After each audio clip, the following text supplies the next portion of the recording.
নমস্কার দর্শক বন্ধুরা, ফুটবল G20-তে সবাইকে স্বাগত জানিয়ে আজ হাজির হয়েছি বেগুনের এক রেসিপি নিয়ে। এই যে দেখুন, তার জন্য নিয়ে নিয়েছি বেগুন 500 গ্রাম, ছোট বেগুন নিয়েছি। আর দেখেই বুঝতে পারছেন, এই যে বেগুনগুলোকে এবার আমি কেটে নেব। বেগুনের অনেক বড় বড় মোঠা আছে, তাই মোঠাটা আমি অর্ধেক কেটে নিব। পুরোপুরি মোঠাগুলো বাদ দিয়ে দেব না, এইভাবে অর্ধেক কেটে নেব। আর পেছন থেকে দুবার আমি এইভাবে কেটে নেব, দিলে 4 ভাগ হয়ে যাবে।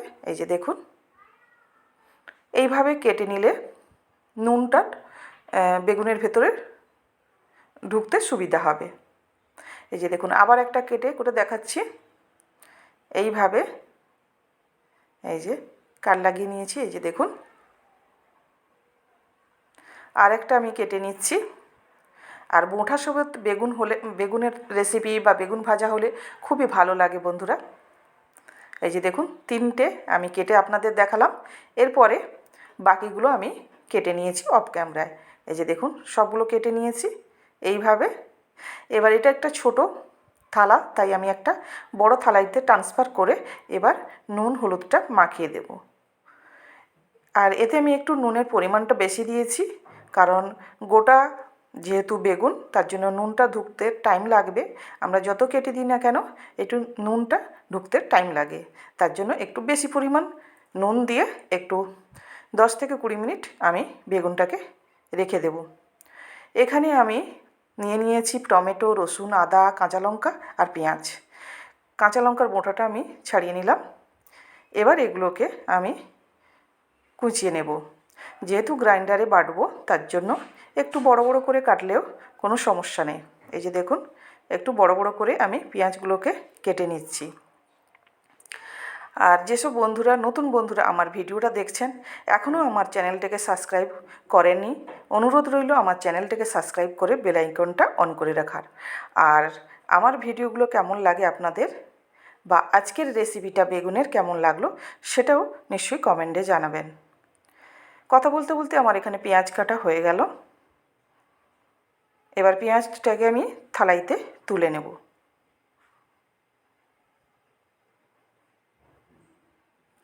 থালাতে তুলে নিয়ে এরপরে আদাটা এরকম চাকি চাকি করে কেটে নেব।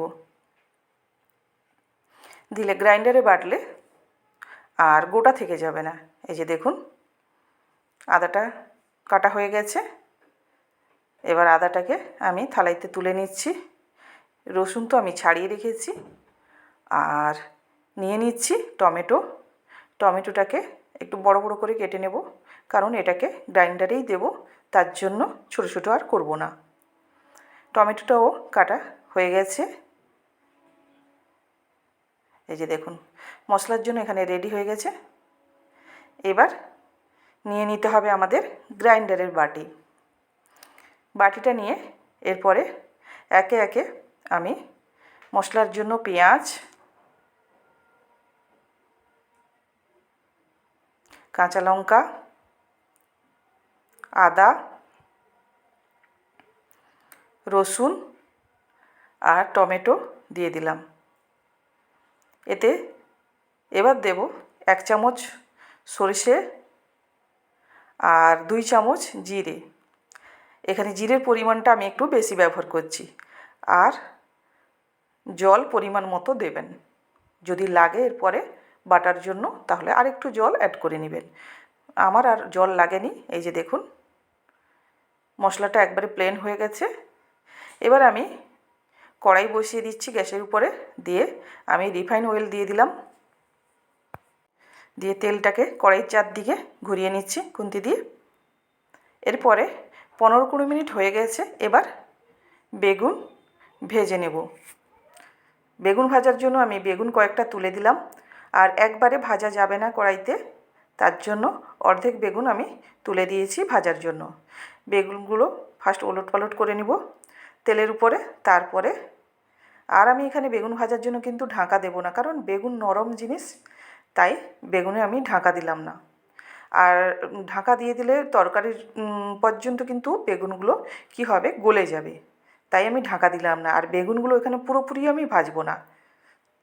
শুধু ওলট পালট করে গাগুলো একটু একটু করে ভেজে নেব। এই যে দেখুন এখানে আমার বেগুন ভাজা হয়ে গেছে, এর বেশি আমি বেগুন ভাজবো না। এবার আমি থালাতে তুলে রেখে দিচ্ছি বেগুনগুলোকে। এই যে দেখুন বেগুন আমার হয়ে গেছে প্রথমবার বেগুন ভাজা। তারপরে আর বাকি যে বেগুনগুলো আছে এবার কড়াইতে তুলে দিলাম। এই যে দেখুন কড়াইতে তুলে দিয়ে আবার তেলের উপরে আমি একটু নাড়িয়ে নিয়ে তারপরে ভাজার জন্য কিছুক্ষণ এক সাইড ভাজার জন্য কিছুক্ষণ রেখে দেব। এই যে দেখুন এরপরে ঘুরে এসেছি, দেখুন 2 থেকে 3 মিনিটের পরে দেখুন এক সাইড হয়ে গেছে। এবার উল্টে দিচ্ছি প্রত্যেকটা বেগুনকে। এই যে আবারও 2 থেকে 3 মিনিট রেখে দিলে বেগুন ভাজা হয়ে যাবে। তবে খুব বেশি যে ভাজবো তা নয়, আমি বারবার করে বলছি গোটা বেগুন মানে যে খুব বেশি করে ভেজে নিব কিন্তু তা নয়। আর বেগুন মানেই নরম জিনিস, আমি তো দেখালাম আপনাদের ভেতরটা কতটা পরিমাণ নরম, তাই খুব বেশি ভাজলে কিন্তু তরকারিতে পুরো ঘেঁটে যাবে। এই যে দ্বিতীয়বার বেগুন ভাজাও হয়ে গেল। এই তেলের মধ্যে আমি 3 থেকে 4 চামচ মতো সর্ষের তেল অ্যাড করে দিলাম। এবার দিয়ে দিচ্ছি আধা চামচ কালো জিরে। কালো জিরেটা একটু ভাজা ভাজা হবে।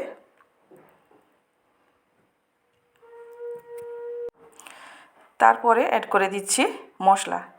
এই যে বেটে রাখা মশলাটা অ্যাড করে দিলাম। দেখুন মশলাটা অ্যাড করে দিলাম। আর যেটা বাকি আছে ওটাকে আমি একটু জল ঢেলে ধুয়ে দিয়ে দেব।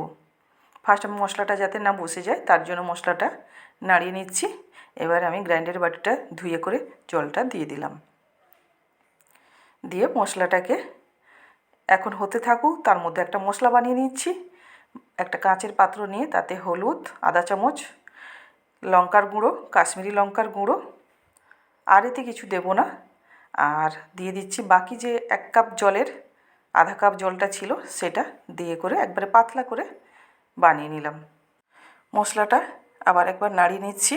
মশলাটা ভালো করে এখানে ভাজা হবে। এই যে দেখুন,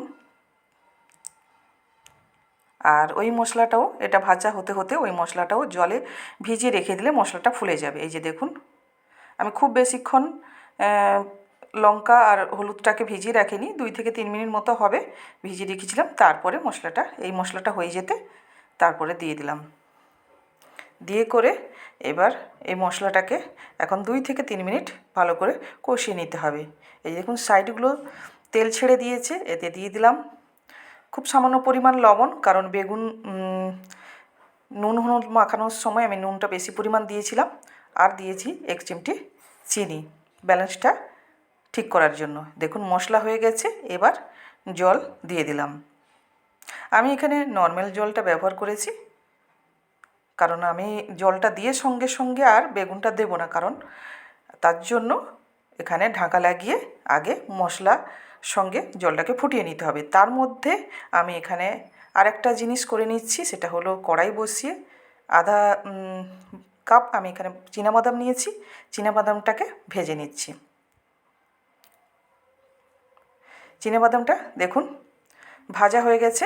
এবার এই কড়াইতে আমি রেখে দিব চীনাবাদামটা, দিলে এই কড়াইতে থাকতে থাকতে একবারে খুব সুন্দরভাবে ভাজা হয়ে যাবে। আর ভাজা হয়ে গেলে ঠান্ডা হয়ে গেলে এটাকে খোসা ছাড়িয়ে গুঁড়ো করে নেব। এই যে দেখুন ঢাকা খুলে আপনাদের দেখাচ্ছি, ফুটে গেছে তরকারিটা। এবার সেই যে বেগুন ভেজে রেখেছিলাম ওটা তুলে দিলাম, তুলে দিয়ে ভালো করে একটু নাড়িয়ে নিচ্ছি। এই যে দেখুন নাড়িয়ে নিয়ে আবার আমি ঢাকা লাগিয়ে দেব 2 থেকে 3 মিনিট মতো। 2-3 মিনিটের পরে ঘুরে এসেছি। এই যে দেখুন দেখেই বুঝতে পারছেন বেগুনটা কত লোভনীয় হচ্ছে, আপনারা দেখেই বুঝতে পারছেন। গরম ভাতের সঙ্গে কিন্তু এই বেগুনের রেসিপি হলে মাছ মাংসের কথা মনেই পড়বে না। যে বাদামটা আমি ভেজে খোসা ছাড়িয়ে অফ ক্যামেরায় তাকে গুঁড়ো করে নিয়েছি, নোড়াত দিয়ে করে গুঁড়ো করে নিয়েছি। বেশি গুঁড়ো করিনি, এইভাবে দানা দানা রাখবেন, দিলে দেখবেন তরকারিটার মজাটায়। আর এর উপরে আমি 3টে কাঁচা লঙ্কা দিয়ে দিলাম, তার উপরে সামান্য পরিমাণ ধনেপাতা দেবো, কিন্তু ওটা একটু পরে দেব। আমি যেহেতু চিনেবাদামটা দিয়েছি, আমি ঢাকাটা লাগিয়ে আর 2-3 মিনিট ওটাকে আমি ফুটিয়ে নিচ্ছি। মানে তরকারিটাকে আমি আর একটু 2-3 মিনিট ফুটিয়ে নিলাম, কারণ বেশি একটু জলজলে ছিল আর গ্রেভি গ্রেভি হবে এটা, খুব বেশিও শুকনো করব না। এরপরে ধনেপাতা দিয়ে দিলাম। ধনেপাতা দিয়ে আমি একটা থালাইতে নামিয়ে নিচ্ছি, একটা থালাইতে সাজিয়ে নিচ্ছি। দেখেই বুঝতে পারছেন বন্ধুরা কতটা লোভনীয় হয়েছে এই বেগুনের রেসিপি। এই বেগুনের রেসিপি থাকলে মাছ মাংসর কথা মনে পড়বে না, আপনাদের বলেছিলাম। দেখুন, আপনারা দেখেই বুঝতে পারছেন কতটা লোভনীয় হয়েছে। এইভাবে যদি আপনারা বানিয়ে না খান, তাহলে একবার বানিয়ে করে খাবেন বন্ধুরা, কতটা মজাদার হয় আপনারা নিজেরাই বুঝতে পারবেন। আর আজকের আমার এই বেগুনের রেসিপি আপনাদের কেমন লাগলো নিশ্চয়ই কমেন্টে জানাবেন। ছড়িয়ে দিলাম, এর উপরে ধনেপাতা একটু উপর থেকে ছড়িয়ে দিচ্ছি। কেমন হয়েছে আজকের বেগুনের রেসিপিটা নিশ্চয়ই কমেন্টে জানাবেন। ভালো লাগলে একটা লাইক শেয়ার করে পাশে থাকবেন। ভালো থাকবেন, টাটা।